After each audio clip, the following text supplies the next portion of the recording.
One of my mentors, he's making over $100 million a year, he advised me, hey, start doing events and take yourself out of it. So I went and hired 2 or 3 different speakers. I gave them these presentations, and now they had a proven formula. They had a proven template. I had a spreadsheet with all of my top stories, my jokes, my life lessons that I would speak.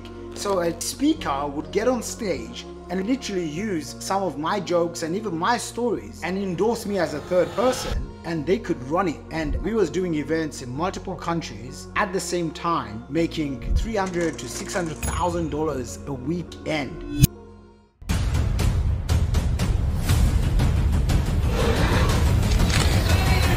So I did like over 100 events, 25,000 attendees all over the world. It was great. I made tens of millions of dollars. It was really cool. Here's what happened. The first probably 20 or 30 events, I was just winging it. The stuff that I share now, psychology of sales, marketing, negotiation, deals, coming up with offers. Back then, I was young and crazy, and I had a huge ego, and I didn't like to plan anything. I had like 3 assistants. They were just like there for my convenience.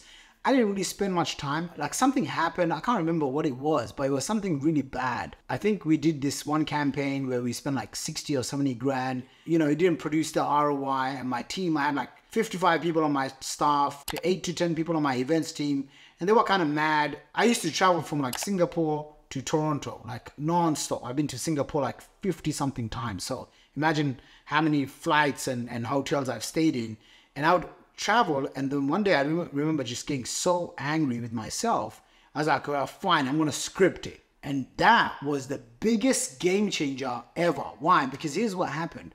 I'm on the plane, no Wi-Fi. I just open up PowerPoint slides and I start whacking out this keynote, and I go from beginning to end, and I go through the entire structure. You know, I have all these proven formulas for creating effective webinars because I do it online. So I was like, okay, let me do it offline. And I created one presentation, like literally just one. And then boom, I started taking that sucker and I started going to different rooms. And let's just say if I had 100 people in a room, I would close maybe say 10 or 20 people, 10, 20%. With this new PowerPoint presentation, that's when I realized the power of getting things right just once. And I would go into a country, Hong Kong, Singapore, Canada, London. I would go into any state, any country, any state, any town. I'd whack up this presentation, and obviously I would bring the energy and I'd bring the stories and whatnot, and my close rate went up to 30%, 40%. I remember there was one room, I was speaking at an event in Singapore. It was a small group of people, but I closed like 65 or 70% of the room. And you have to understand, like, these people have no idea who I am. They're not watching my YouTube videos. They're what we call cold audience. I was able to take cold strangers and then boom, convert them in under like 2 hours for a 3-day boot camp. And then what happened was, you know, I scaled my business to multiple 6 figures a month. One of my mentors who was doing events at such a huge scale, he was making over $100 million a year, he advised me, hey, start doing events and take yourself out of it. So I went and hired 2 or 3 different speakers. I gave them these presentations, and now they had a proven formula. They had a proven template. I had a spreadsheet with all of my top stories, my jokes, my life lessons that I would speak. So a speaker would get on stage and literally use some of my jokes and even my stories and endorse me as a third person, and they could run it. And at the peak of that events business, we was doing events in multiple countries at the same time, making $300,000 to $600,000 a weekend. It was absolutely crazy. It was some really fun times. But that's just a reminder for you, if you're watching this, is ask yourself, what are the systems that can make you money in your business? If you don't have the systems, now is a good time to start wrapping up and creating the systems that's required for you to scale your business without you having to do the work, right? How do you create webinars? How do you create live events? How do you create PowerPoint presentations that, you know, maybe one day you're not feeling well, but you have to perform? Well, guess what? If you have a PowerPoint presentation and you give it to someone and you train someone to do it, now they can do it on behalf of you. Okay, and this works for practically any high ticket business. It doesn't matter if you're teaching people how to become a consultant. Maybe you're teaching people how to find their loved ones, or you're teaching people how to lose weight. It doesn't matter.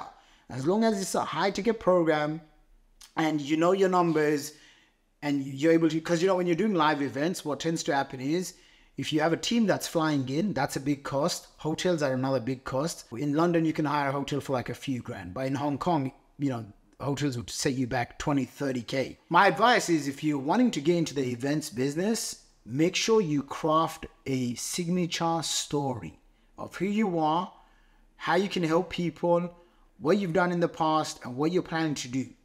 What's your big vision? People love big vision. Most people, sadly, they live in their own little bubble. They don't have a bigger vision for themselves.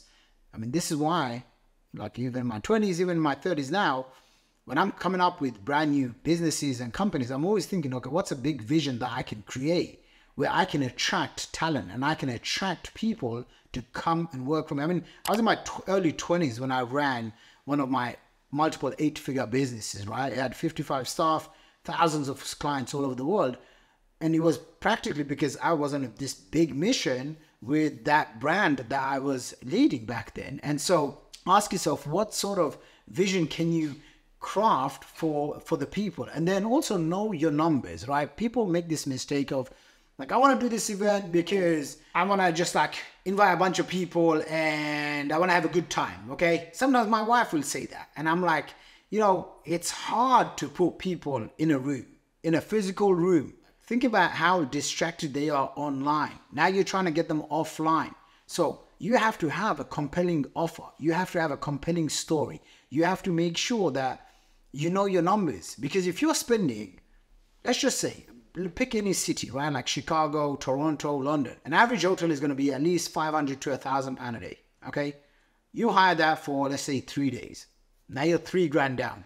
You need to have at least 2 or 3 people support stuff. Maybe you can, get away with having your friends and family, but be professional, get experienced people. Let's just say they're £150 a day or $200 a day, right? So that's an extra 300 for $600 for, say, 2 people, okay?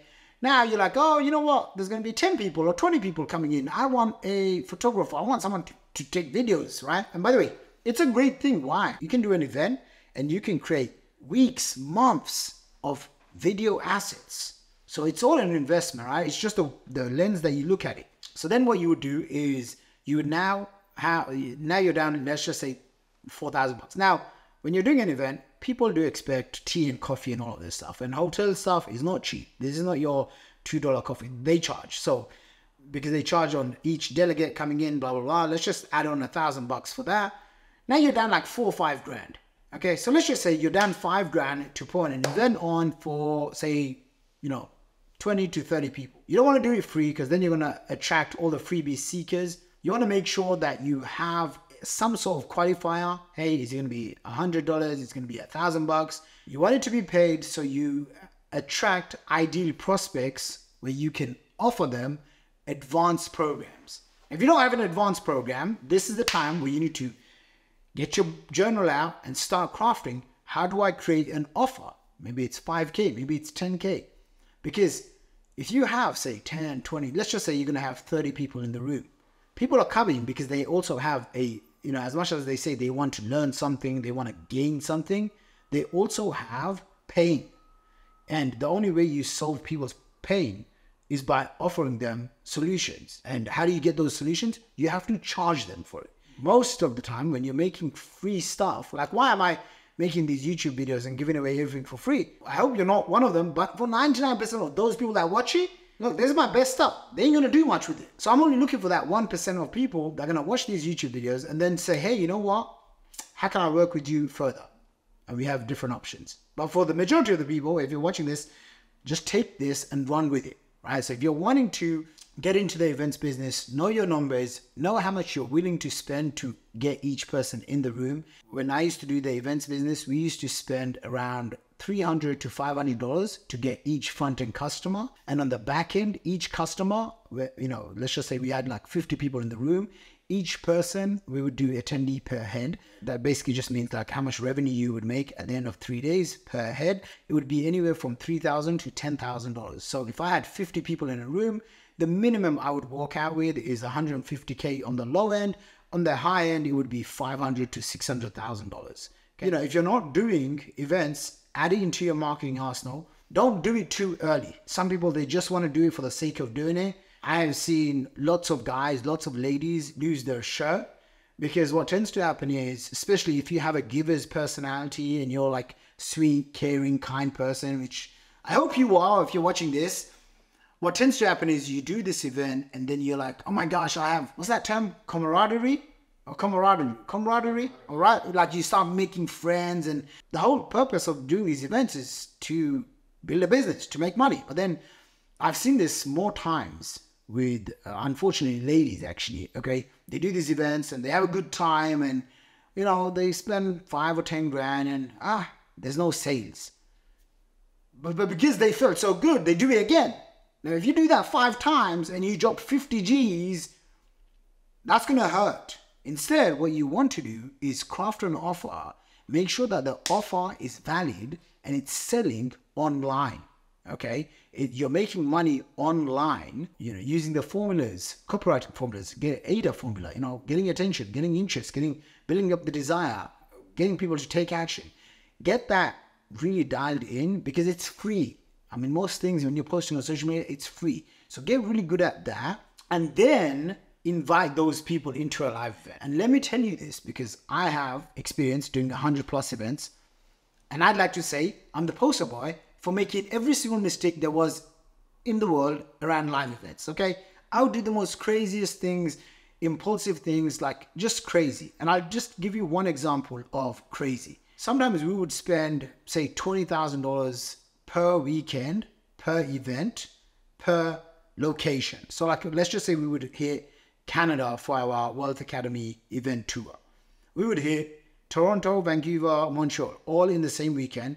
And we'd spend like 20, 30 grand on each event. So immediately I'm down like 100 G's, okay? And what would happen is the front-end qualifier would be very weak. We wouldn't even charge people for a 2-hour or a 3-hour session. We would just give it away for free. So now what you're doing is you're attracting anyone and everyone. So it's just a big mass market of people. So the people aren't qualified.